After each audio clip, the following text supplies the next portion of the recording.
Welcome to Daddy Draws, or welcome back. It's our third episode, and we're going to start off by drawing Mr. Happy. We're going to push a little harder instead of just a couple of simple dots. Draw a guy who's a little more cartoony, but also a little more real. Basically, feel like we all feel when we draw. Pretty happy to be here. I think it's one of the most fun things you can do is sit around and use your imagination to create, or just relax by doodling all kinds of crazy things. I think this guy looks pretty happy. Give him a dimple. Now we're going to move on with our lesson here. Today, I wanted to talk about something we touched on briefly in the last episode, which was volumetric shapes. So we started off talking about drawing lines and some of the basic shapes. You got your triangle, your square, you got your circle, and then if you wanted to get fancy, you could do your diamond. So we're going to start moving on from this now. And as I said last time, we were talking about the circle, right? And how on a 2D surface like paper, this can be represented in two ways. It can be represented like this as a circle, or if you tilt it, it starts to become an ellipse. Okay, so an ellipse is the top of something like a cylinder. Okay, this. You can see I'm drawing very lightly first. I put in the line that I want. So, or something like this. So this is a cylinder. Now if I take this coin and I tilt it, this ellipse is very similar to this ellipse. So we're going to be working on things like this today. Shapes, basic shapes, volumetric shapes. We talked about that last episode just briefly, and I asked you to fool around with it if you felt the gumption to do so. And I hope you did. And if not, just draw along with me today. Copy what I'm doing, get an idea of how it works. So we're not going to be worried about perspective yet, because that requires a bit more work. But we are going to worry about, does it look like a square? Does it look like a pyramid, a cube or a pyramid, or any of the other more complicated shapes? So if you're astute, you will have noticed that I've got some shapes here to the side, some three-dimensional versions of, triangle, but if you tilt it, it becomes a pyramid. Got a cube, right? So let's put them beside each other. And then you can get into more complicated shapes like this one here, which is an 8-sided. You got 10, 12, and a 20. So for my D&D people out there, you'll recognize what these are. I'm going to use them today mainly just for seeing, so we can have an example of how to use these shapes, how to look at them, and how to draw them. Let's make sure, though, I do a good job. 4, not the best. We're going to find out at the end of this episode if that 4 actually is a success. So start off with our triangle. So here we go. The way I would draw a triangle like this is there's two ways. You draw the base. Oh, and I forgot to mention another thing we're going to do today is start talking about line weight, and we're going to do some very basic shading. So if I look at the base of that, it kind of would look like this. All right. So then I know that this point here, based on the way I drew this, or I'm holding this, would be straight above. It's going to be straight up. And since this is a symmetrical pyramid, it's going to be like that. This is the dark side here. So here's our first example of using some shading. A super simple shading. This isn't a proper shading system. It's just use it to add some volume. I'm going to pretend the light is the light that is being cast right now. So the shadow that my hand is casting, so it's kind of coming in like this, which would make the underside of this a little bit dark. But if you were to, say, have your cube like this, and the light was coming like up from this direction, if we're just pretending, then you would make this side dark. Okay. But for the purposes of today, I'm going to make it that my light is up here, and I'm going to say that it's coming down and illuminating shapes from this direction. So cube would be, so this three-sided pyramid, they're a little bit tricky to get in perspective because always one side will be either far too flat to draw properly, or it'll be sort of out of view. So they're hard shape to draw. Another way you can do a pyramid is like the actual pyramids. It's a four-sided pyramid, and you just go your corners. You can look at it from the top, draw your point, the point of the pyramid, project down. Now you got one side. That's one side of a pyramid. Try and you've been practicing your squares, so you know how they look, right? Again, this is a tricky shape. Anything where the perspective is, or not the perspective, but the angle is going to be flattened is going to be tricky. So that brings us to this one here. We're going to be looking at cube. So cubes are 6 squares that are all identical as far as the lengths of each side. So when you draw one, that's something to keep in mind. They are going to be very, they've already done this too short, symmetrical on all sides. All these dice or shapes are going to be symmetrical, right? Or you can start with your cube edge like this. You just draw a really flat Y, and copy that down here. Draw your line down, draw your line down, and draw so this line. So the way of doing this without perspective is this line, and this line should all be parallel. Okay. And then you can do things like open that square up a little more. It's still flat, but do this line, all parallel. Pull them down a bit. Try and make it feel like it's a square. You'll know the difference, or sorry, a cube, because you'll know the difference when you draw, say, using this same shape. I'm going to run them into each other. If these sides aren't the right length, it's going to look like this. You're going to tell. Right now we're working on feeling. Just using intuitiveness. We're trying to get a feel for looking at something and saying, hey, is that right? Is that wrong? And also on that point, we're here to have fun. So nothing has to be perfect. If you're having fun and you are relaxed and you're enjoying yourself, then this whole process is successful. You're doing it, in my opinion, the right way. Taking away from it what you should be taking away from it is the enjoyment. I kind of stress being a little bit more clean with your lines. Try to be a little more confident with your lines. Don't get in there and do this. But if that's how you draw, then go ahead and do it. Eventually you'll either find a way to do it quote unquote messy, but also enjoy the process, or you will clean up your work and it'll be a tidy looking piece of art at the end. But in the end, are you happy with the result is what's more important. So I'm throwing on some shadows here, like I said I would. We've drawn some cubes and a rectangular box.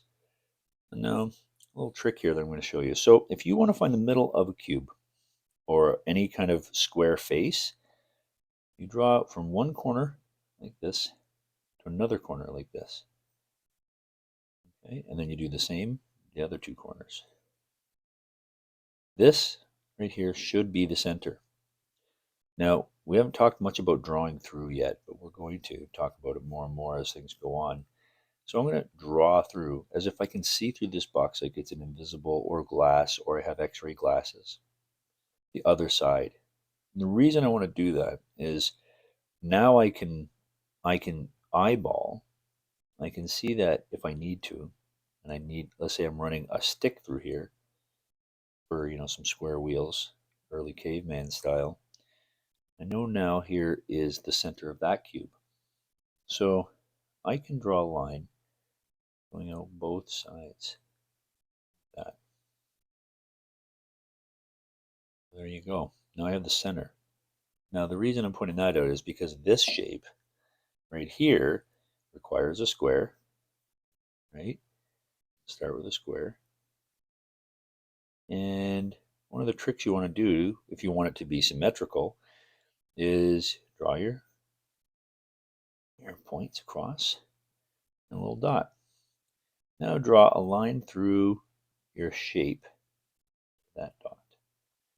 Right? This is going to allow you to have a point, sort of like I did over here in my tip, and I drew down. Well, now I know I've got four sides. I'm using this as my point. This is the point I'm talking about right here. I'm going to go like this, right? And I'm going to draw from the point to each of the four corners, and I'm going to do it over here. Now, I've drawn pretty heavily here. Normally, I would be using a lot more in the way of planning marks, so very light, kind of like, they may not even show up there, like this, and I would, have my dot through points like so, and then I would go in and I would start pushing those darker lines so that I can, finalize the drawing. Again, going back to, are you having fun?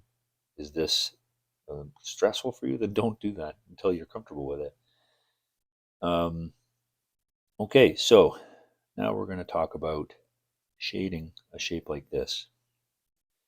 So we're going to, as we said, we're pretending light's coming in from here. But as we look at this shape, everybody take a close look here. I'm going to hold it up. And I want you to pay attention. This is where observation comes in. Outside of these videos, you should be looking at things for a long time. Study this shape. Study the way that light bounces off of things and moves around, because that's going to be how you begin to process looking at shadow. So if you notice, this side right here is the brightest because our light is hitting it from over here. Right? It's coming in like this. Then this side is bright, but it's slightly darker. So just, even though I didn't draw it in this angle, do a quick one here.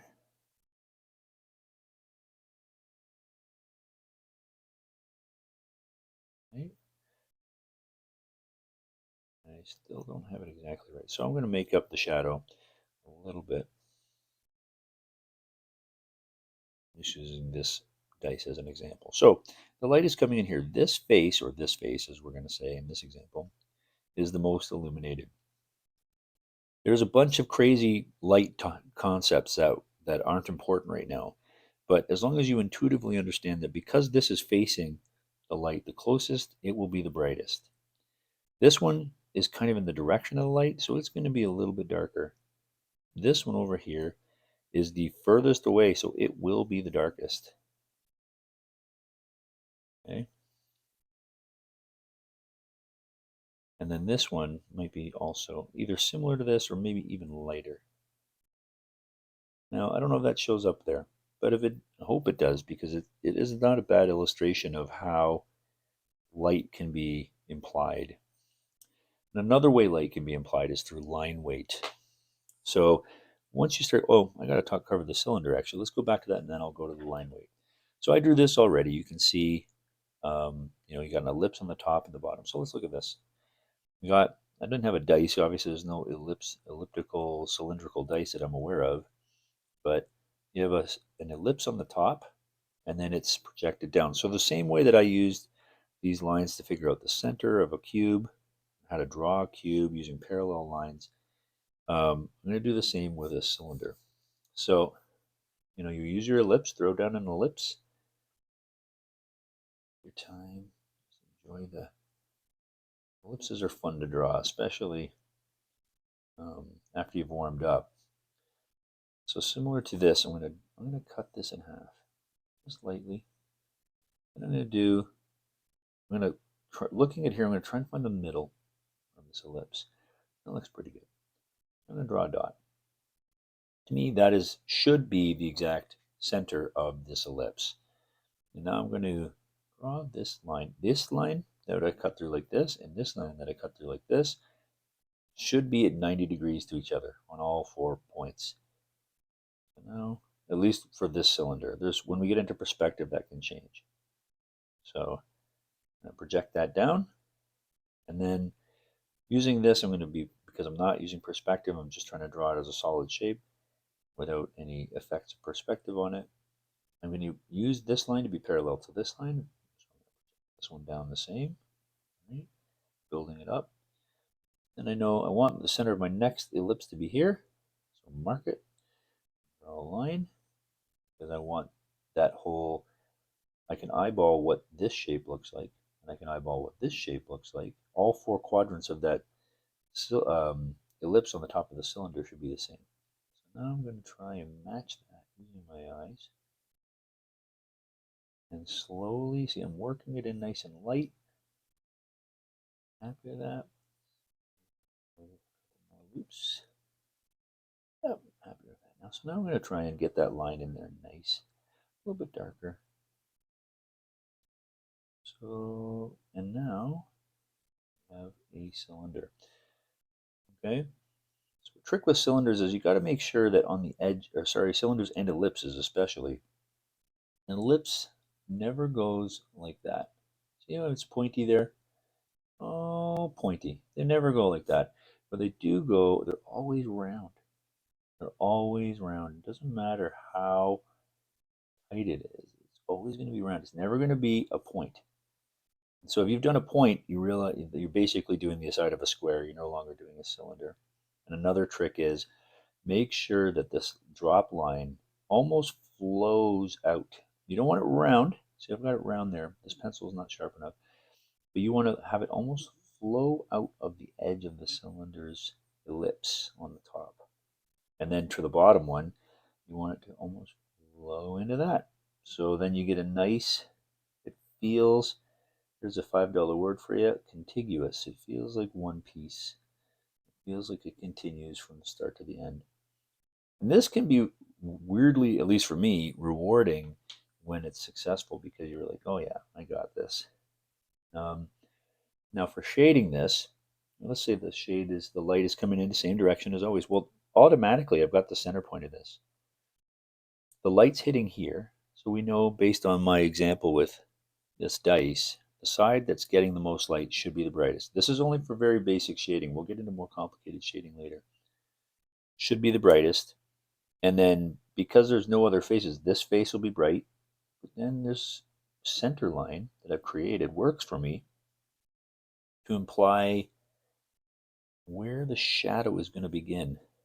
And then I'm just going to like draw in lightly where the shadows are. And it's like now this side is shadowed and this top isn't, and it implies light coming in from this direction. If you really want to push it, and we're not using any of the perspective shadow abilities, just mess around intuitively. See how this shadow would look. Just throw in a shadow. It doesn't have to be perfect. You'll know. You'll look at it and you'll say that's not right. But it will still do more to imply a ground plane for your drawing. Or you could even do something extra sassy and you say, okay, here's my shadow. Well, guess what I'm doing? This thing is floating. It's magical. Look at this alien device floating around. Now, all I do is a scribble. I kind of implied a diamond shape, but it's a scribble. Or, these things are a square, so draw a square on the ground. Boom. Now you got a square and a square. And if you want even some of these, just copy what I'm doing. That will give you a good example of how to do this stuff. All right. But again, the most important thing here is to be having fun. It doesn't have to be perfect like these. And they probably won't be if you're just starting out. But the point is to try and be drawing them, seeing these shapes in your head and being able to put them on paper as a 3D shape that you can tumble. Take this square and tumble it around, take this and tumble it around in your head, in your mind's eye, so that it's almost like you can imagine it here in your hand, and you can turn it and look at it from any direction. So I have this dice, and that's one of the reasons they're out, is so that you can look at them, find something. If you don't have dice, find something similar, hold it in your hand, feel it. Because one of the things that digital art doesn't do as well is it kind of takes away from the tactile approach to things. I mean, it's beautiful. You can produce some beautiful work, digital art, and I really like it. But I personally don't believe it's a good way to start. You should start by working with pencils and working with paper, working as much with the physical stuff as you can, and then move to the digital stuff because you'll have more basics to be able to do it. So find a cube, get it in your hand, feel it, feel the sides, look at it, and then you'll be able to apply that to real life.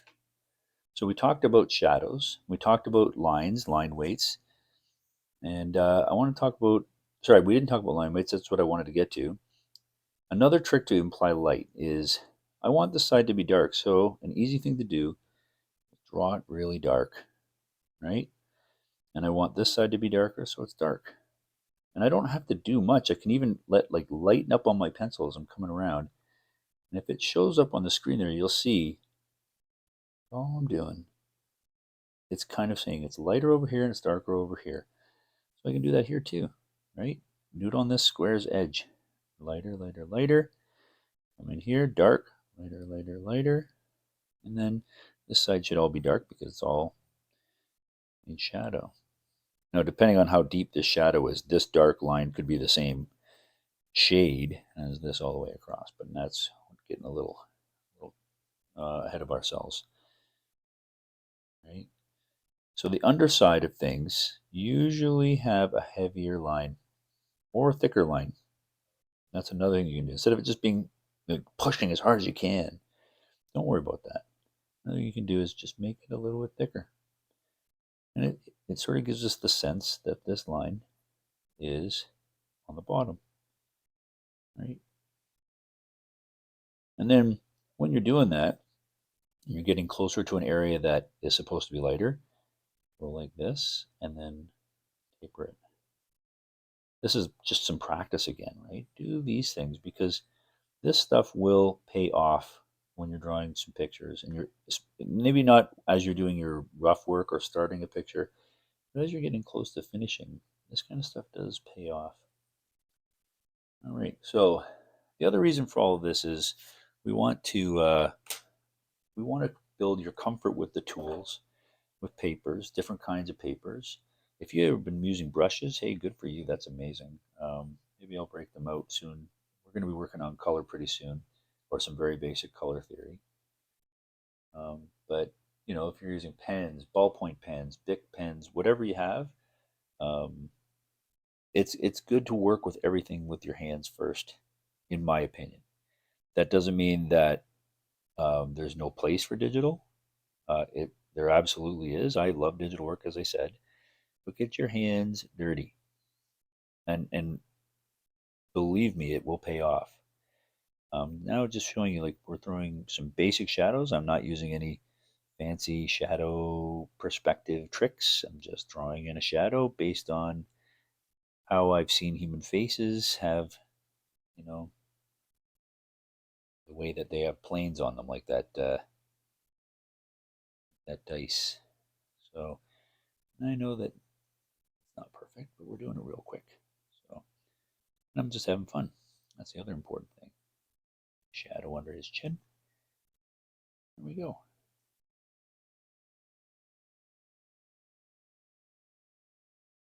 Hey, thanks, Morty. I appreciate the support. Okay, so I think now the rudimentary shading, working on these shapes. Oh yeah, that's the other thing. I guess one last thing we should talk about is we've talked about ellipses and being a flat circle.